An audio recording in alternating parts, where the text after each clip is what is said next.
আজকের কেকটাও হবে পিঙ্ক আর হোয়াইটের কম্বিনেশনে। তো দেখতে থাকো ভিডিওটাকে স্কিপ না করে আজকের কেকের ডিজাইনটা আমি কিভাবে বানিয়েছি।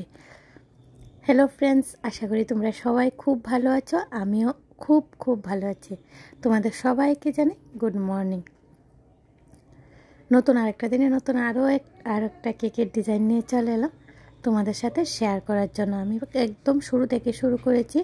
প্রথমে আমি পঞ্চগুলোকে ভালো করে সেট করে নেব। আমি কেকটা বেক করার পর পঞ্চটাকে 3টা লেয়ারে ভাগ করে দিয়েছি, আর নিচে আমি একটা লেয়ার দিয়ে দিয়েছি আর সুগার সিরাপ দিয়ে ভালো করে সোক করে নিয়েছি।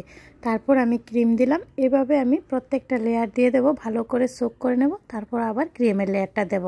এভাবে আমি পুরোটা কেক সেট করে নেব। আর সেট করার পর আমি একটু ক্রাম কোটিং করে নেব। ক্রাম কোটিং আমি প্রত্যেকটা ভিডিওতে বলি যে ক্রাম কোটিং করা খুব দরকার, তা না হলে ফিনিশিংয়ের সময় ডিজাইনটা একদম ভালো আসবে না, ফিনিশিংটা একদম নষ্ট হয়ে যাবে। আর ফিনিশিংটা দিতেও অনেক সমস্যা হবে, কেকের গুঁড়োগুলো যদি ক্রিমের সাথে চলে আসে, তার জন্য ক্রাম কোটিং করতেই হবে। তো আমি উপরের লেয়ারটাও দিয়ে দিলাম। এখন দেখো উপরের লেয়ারটা আমি ভালো করে সোক করে নিচ্ছি, তারপর আমি ক্রাম কোটিং করে দেবো। তারপর রেস্টিংয়ের জন্য কিছুক্ষণের জন্য আমি ফ্রিজে রেখে দেবো, তাহলে কেকটা ভালো করে সেট হয়ে যাবে। তো ফিনিশিংটা দিতে সমস্যা হবে না। যখন আমরা সোক করি তখন কেকটা একদমই সফট থাকে। যখন আমরা ফ্রিজে রেখে দিই কিছুক্ষণের জন্য সেট হয়ে যায়, তাহলে ফিনিশিংটা দিতে একদম সমস্যা হয় না, আর ফিনিশিংটাও খুব সুন্দর আসে। তো এখন আমি ক্রিম নিয়ে নিয়েছি পাইপিং ব্যাগে, আমি লাগিয়ে দিচ্ছি পুরোটা কেকের মধ্যে, তারপর আমি ফিনিশিংটা দিয়ে দেব। আমার কেক বানানো যদি তোমাদের থেকে ভালো লাগে আর আমার কেকের ভিডিওগুলো দেখে যদি তোমরা একটু হলেও উপকৃত হও, অবশ্যই চ্যানেলটাকে সাবস্ক্রাইব করে দেবে যারা এখনও সাবস্ক্রাইব করোনি, আর পাশে থাকা বেল আইকনে ক্লিক করে দেবে। তাহলে যখনই আমি নতুন কেকের ভিডিওগুলো আপলোড করব সর্বপ্রথম তোমাদের কাছে এসে পৌঁছাবে। আর আজকের কেকের ভিডিওটা ও ডিজাইনটা তোমাদের কাছে কেমন লাগলো আমাকে একটু কমেন্টে কিন্তু জানিয়ে দেবে। ভালো করে ফিনিশিংটা দিয়ে দেওয়া খুবই দরকার, তা না হলে কেকের ডিজাইনটা দেখতে একদম ভালো লাগবে না। চেষ্টা করতে হবে যতটুকু পারা যায় ফিনিশিংটা যাতে একদম ভালো আসে। যে জায়গাতে আমার মনে হচ্ছে যে একটু ক্রিম লাগিয়ে নিতে হবে, আমি ভালো করে ক্রিমটাকে লাগিয়ে নেব আর সুন্দর করে ফিনিশিংটা দিয়ে দেবো।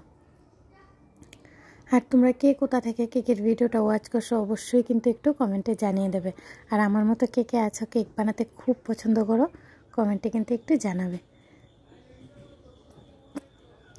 আশা করি আমার কেকের ভিডিওগুলো দেখে তোমরা অনেক কিছুই শিখতে পারছো। আর তোমাদের যদি তারপরও কোনো সমস্যা থাকে অবশ্যই আমাকে কমেন্টে জানাবে, আমি নিয়ে চলে আসব।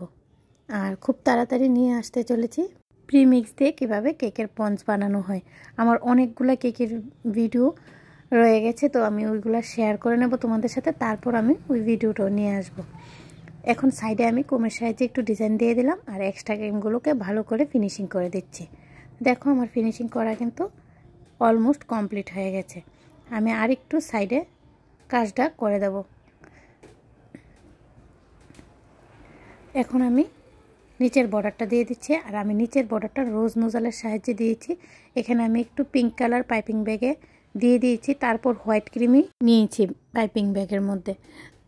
এখন দেখো আমি রোজ নোজালের সাহায্যে কিভাবে ডিজাইনটা করছি। ভিডিওটাকে যদি স্কিপ না করে দেখো তাহলে অবশ্যই বুঝতে পারবে আমি কিভাবে ডিজাইনটা করেছি। আর এই ডিজাইনটা আমি উপরেও করব, ভালো করে দেখতে থাকো তাহলে অবশ্যই বুঝতে পারবে, আর তোমরাও সেম ডিজাইন দিয়ে কেক বানিয়ে নিতে পারবে। আর আমি প্রত্যেকটা ভিডিওতে বলি যে এই ডিজাইনটাও তুমি অন্য কালারগুলো চেঞ্জ করে ডিজাইনটা চেঞ্জ করতে পারো। কালারগুলো যদি চেঞ্জ করে দাও তাহলে ডিজাইনটাও চেঞ্জ হয়ে যাবে।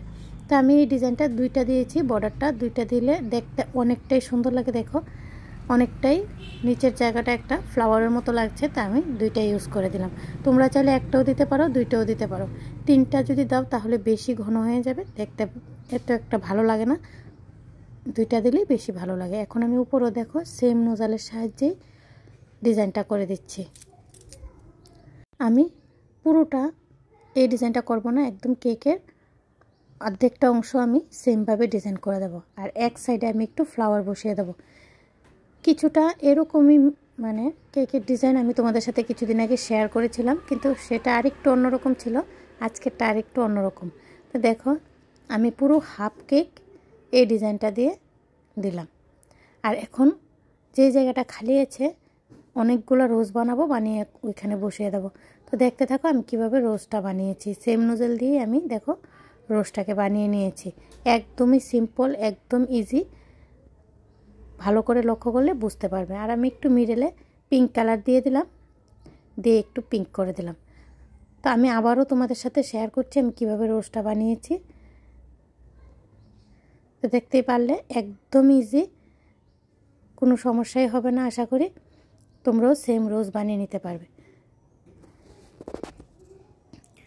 আমি 2টা রোজ তোমাদের সাথে শেয়ার করলাম, বাকিগুলো আমি বসিয়ে দিচ্ছি বানিয়ে। এখানে আমি 4-5টা ফ্লাওয়ার ইউজ করেছি, আর ইউজ করব না। এখন আমি পাতাটা দিয়ে দেব, পাতা ইউজ করে দেবো। যে যে জায়গাতে ফাঁকা আছে সেসব জায়গাগুলোতে আমি ভালো করে পাতা দিয়ে দেবো। বার্থডে টোপারটা লাগিয়ে নামটা লিখে দেবো। আমার কেকের ডিজাইন কিন্তু একদম কমপ্লিট হয়ে গেছে। আজকের মতো এই পর্যন্তই ফ্রেন্ডস। নেক্সট টাইম নতুন আরেকটা কেকের ভিডিও নিয়ে তোমাদের সবার সাথে আবার দেখা হবে। সবাই খুব ভালো থেকো, সুস্থ থেকো, আর খুব খুব আনন্দ থেকো। আর আমার কেকের ভিডিওটা ওয়াচ করার জন্য তোমাদের জানাই ধন্যবাদ। রাধে রাধে ফ্রেন্ডস।